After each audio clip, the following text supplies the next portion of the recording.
Assalamualaikum warahmatullahi wabarakatuh. Selamat pagi anak-anak.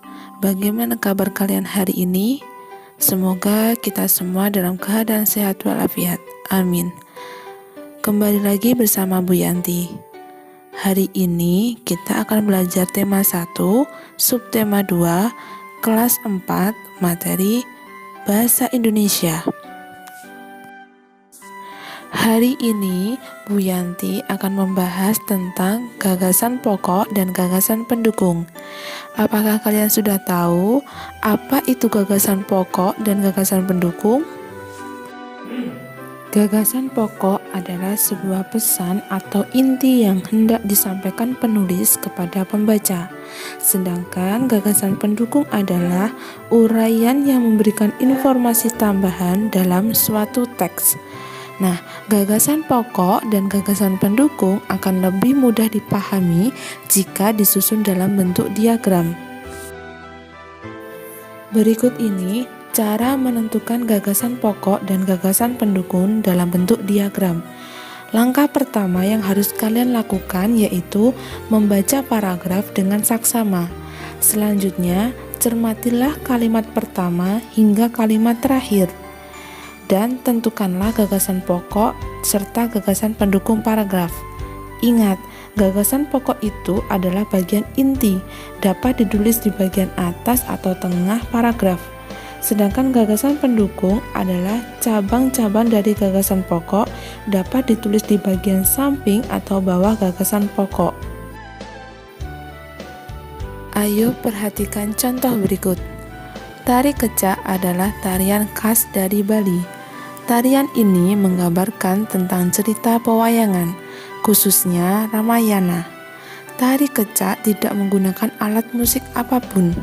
Tari kecak ini hanya diiringi oleh suara teriakan cak cak cak dari anggota yang mengelilingi penari dan suara kerincing yang diikatkan di kaki para penarinya. Tarian ini sudah dikenal hampir di seluruh dunia dan sering dipentaskan dalam acara-acara khusus maupun resmi. Berdasarkan paragraf tersebut, gagasan pokok dari paragraf tersebut terdapat pada kalimat pertama, yang Bu Yanti sudah tandai dengan warna kuning, yang bunyinya, tari kecak adalah tarian khas dari Bali. Sedangkan gagasan pendukung terdapat pada kalimat kedua sampai keempat, ditandai dengan warna hijau, yang berbunyi, tarian ini menggambarkan tentang cerita pewayangan, khususnya Ramayana. Tari kecak tidak menggunakan alat musik apapun. Tari kecak ini hanya diiringi oleh suara teriakan cak cak cak dari anggota yang mengelilingi penari dan suara kerincing yang diikatkan di kaki para penarinya. Tarian ini sudah dikenal hampir di seluruh dunia dan sering dipentaskan dalam acara-acara khusus maupun resmi. Setelah kalian menentukan gagasan pokok dan gagasan pendukung pada paragraf tersebut, kalian membuat gagasan pokok serta pendukung dalam bentuk diagram. Untuk memahaminya, kalian bisa melihat contoh bentuk diagram berikut ini. Membuat ringkasan. Ringkasan merupakan penyajian singkat dari suatu karangan asli, tetapi dengan tetap memperhatikan urutan isi dan sudut pandang pengarang asli. Meringkas suatu bacaan bertujuan untuk menguji kemampuan penulis dalam menemukan pokok-pokok permasalahan sebuah tulisan, kemudian menyusun kembali dalam sebuah tulisan yang lebih ringkas. Pokok-pokok permasalahan dalam sebuah tulisan dapat diambil dari kalimat-kalimat utama dalam setiap paragraf. Nah, lalu bagaimana cara membuat ringkasan suatu bacaan itu? Berikut ini cara membuat ringkasan dari bacaan.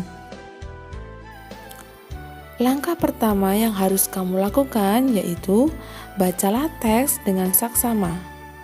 Kemudian, gunakan kalimat tanya apa, siapa, mengapa, bagaimana, di mana dan kapan untuk mengetahui kejadian yang diceritakan dalam teks. Setelah itu, catatlah hal-hal penting yang kamu temukan saat membaca teks. Kemudian, buatlah peta pikiran untuk mencatat gagasan pokok dan gagasan pendukung pada setiap paragraf. Setelah itu, buatlah ringkasan berdasarkan peta pikiran menggunakan bahasamu sendiri. Urutan peristiwa harus sesuai dengan teks sebenarnya. Jangan lupa, gunakanlah kalimat yang ringkas. Hindarilah pengulangan kalimat dan bahasa yang tidak efektif. Terima kasih sudah menonton video pembelajaran hari ini. Tetap semangat belajar dan semangat dalam mengerjakan tugas. Tetap jaga kesehatan dan jangan lupa tetap patuhi protokol kesehatan dengan menerapkan 3M, memakai masker, mencuci tangan, dan menjaga jarak. Sekian dari saya.